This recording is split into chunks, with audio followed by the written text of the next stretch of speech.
Oggi è una giornata importante, si ritorna a scuola. Era da un po' di mesi che non la facevamo più, abbiamo vissuto anche dei momenti difficili, anche un po' particolari. Tanti di voi sono rimasti chiusi in casa anche per 2 mesi tra marzo ed aprile.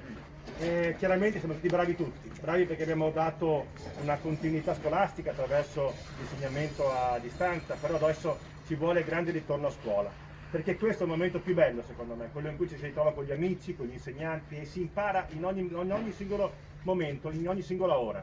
Io veramente ringrazio tutti voi per essere qua, chiaramente bambini per il grande sforzo, ringrazio gli insegnanti, tutto il personale che ha fatto un lavoro enorme, mi dicono Adriana che hai fatto un lavoro straordinario, una in più, ma tutti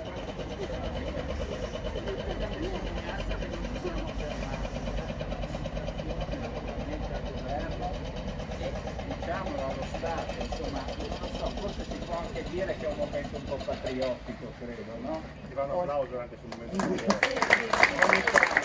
Di Borgo Valbelluna. Abbiamo iniziato a Villa Piana, Lempiai, Villa di Villa e adesso siamo a Mel. Poi proseguiamo con Carve, Trichiana e Cavassico.